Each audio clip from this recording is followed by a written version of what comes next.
J'espère que tout va bien. Nous continuons notre balade dans la connaissance. Aujourd'hui, on va un peu regarder quelques ressuscités dans la Bible. Ici, j'ai la résurrection du fils de la veuve à l'époque d'Élie. Quelque temps après, le fils de la veuve qui avait accueilli Élie tomba malade. Le mal devint si grave qu'il cessa de respirer. Alors la mère dit au prophète, « Qu'avions-nous à faire ensemble, toi et moi, homme de Dieu? Es-tu venu chez moi pour me faire payer mes fautes et causer la mort de mon fils? » Élie lui dit, « Donne-moi ton fils. » Et il le prit dans ses bras. Il le porta dans la chambre haute où il logeait et l'étendit sur son lit. Puis il implora l'Éternel. « Ô Éternel mon Dieu, cette veuve m'a accueilli chez elle.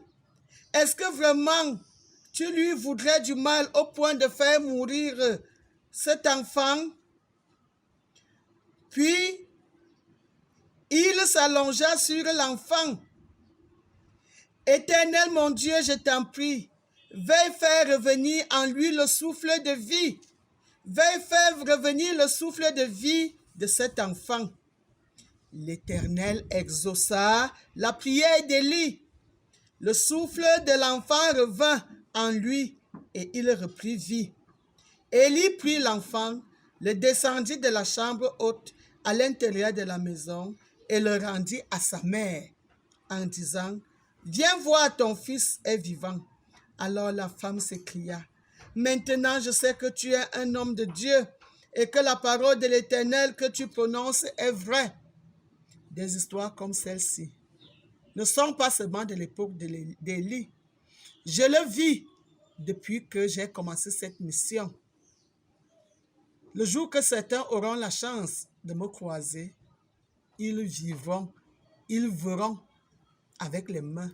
Il y a des témoignages réels. J'ai eu des enfants qui sont sortis des ventres de leur mère morts. J'ai prié cet Éternel devant tout un monde et Dieu les a remis en vie. J'ai eu ma propre maman qui est morte. Elle est morte de suite d'un tétanos. J'ai prié l'Éternel, maman sagesse. L'Éternel, maman sagesse, a restitué la vie à ma maman. Elle est encore vivante jusqu'à ce jour. Des cas pareils, il y a déjà eu une multitude depuis que Dieu me parle et depuis que j'ai eu la grâce d'être ointe par lui. Alors Dieu pose la question, est-ce le ressuscité? Est-ce le ressusciteur qui mérite les louanges, qui mérite d'être magnifié, qui mérite d'être prié? À qui devons-nous adresser les prières? Même à l'époque de Jésus, il a eu à prier l'Éternel qui a ressuscité les corps. Vous avez le cas de Lazare. C'est Dieu qui a ressuscité Lazare en utilisant Jésus comme instrument. Je dis le Jésus qui était sur pied, pas le Jésus ressuscité. Et maintenant, je suis sur une page où on me dit à peu près des choses que les humains firent et que l'Éternel considère comme mal. Ils érigent des autels à Baal. Baal là-bas, c'est le diable. Ils se prosternent devant tous les astres du ciel et leur rendent un culte. Vous aujourd'hui, vous regardez la lune, vous vous prosternez. Vous regardez le soleil, vous vous prosternez. Les étoiles se présentent devant vous, vous vous prosternez. Les tombeaux alors, vous vous prosternez devant les cimetières, vous vous prosternez devant les églises. La prosternation, c'est un désordre fou sur la terre aujourd'hui. Ils consultaient les augures et des devins. Non, aujourd'hui, on consulte des augures et des devins. Ils installent les gens qui évoquent les morts et prédisent l'avenir. Il y a même déjà les pasteurs qui prédisent l'avenir. Il y a dans mon pays des gens où les ancêtres reviennent parler dans leur corps. Les ancêtres viennent prédire l'avenir. Il y a leurs tombeaux dans les villages, il y a leurs tombeaux dans les cimetières, il y a des tombeaux partout, mais ils reviennent parler sur pied, sur des êtres vivants. Des groupes d'hommes sont réunis à ces endroits-là. Chacun est en train de vouloir qu'on lui dise sa vie. Et c'est le genre de culte-là qui prête au peuple d'aujourd'hui.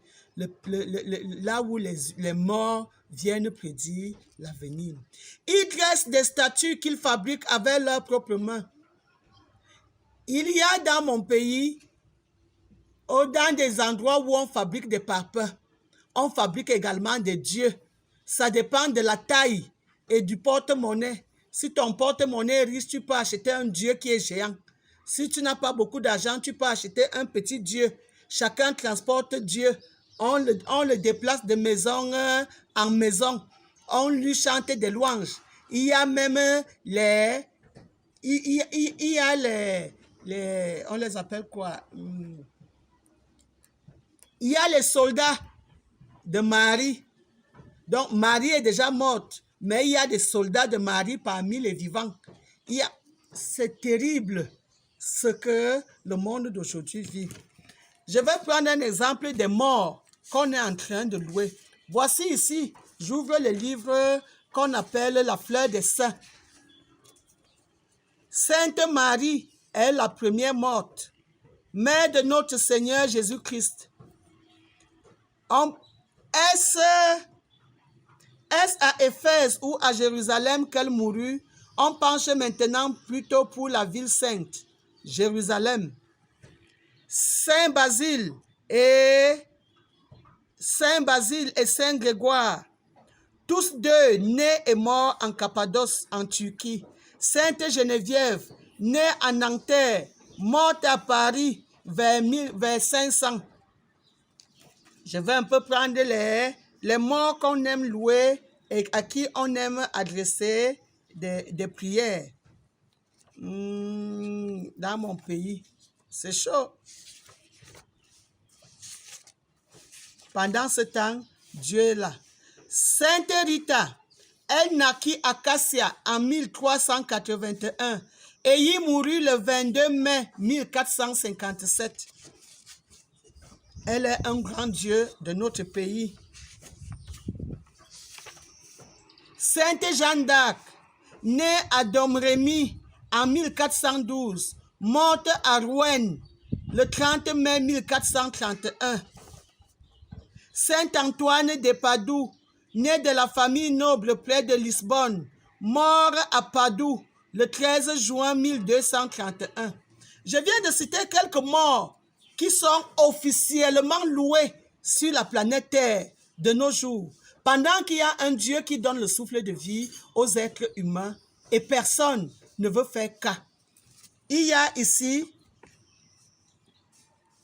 plus de 2000 morts qu'on demande aux humains de louer à la place de l'Éternel. Ils font des neuvaines, ils font des cultes, ils font des rituels à ces morts-ci, pendant que le Créateur du ciel et de la terre leur donne le souffle de vie tous les jours, leur donne le temps qu'ils passent sur la terre, fait germer les plantes qu'ils mangent, remplit les poissons dans les eaux qu'ils pêchent, remplit les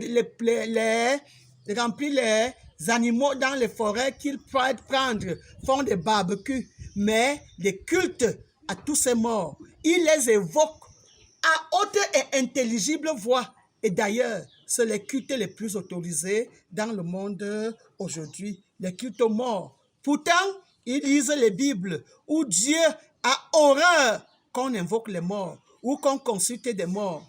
Mais c'est bien établi, le premier mort étant Jésus et tout le reste. Ok, l'heure de la vérité a sonné, on va faire comment? Vous dites que les morts là résolvent vos problèmes plus que l'Éternel. vous êtes en train de le déclarer à haute et intelligible voix, que les morts résolvent vos problèmes et que vous n'avez pas le temps de louer l'Éternel. Réfléchissez donc. Dieu continue à nous donner le souffle de vie. Ici, je vais également lire quelqu'un que j'apprécie. À cette époque, Ézéchias tomba malade. Il était près de mourir. Et le prophète Ésaïe, fils d'Amoz, se rendit à son chevet. Voici ce que déclare l'Éternel. Prends tes dispositions car tu vas mourir. Tu ne te rétabliras pas. Alors Ézéchias tourna son visage du côté du mur et pria l'Éternel en ces termes. De grâce éternelle, tiens compte de ce que je me suis conduit avec fidélité, d'un cœur sans partage, et que j'ai fait ce que tu considères comme bien. Ézéchias versa d'abondantes larmes. Ésaïe n'avait pas encore quitté la cour lorsque l'Éternel s'adressa à lui. Retourne auprès d'Ézéchias, le chef de mon peuple, et dis-lui, voici ce que déclare l'Éternel. J'ai entendu ta prière. J'ai vu tes larmes. Je vais te guérir. Je prolongerai ta vie de 15 années. Je te délivrerai, toi et cette ville, et je te protégerai.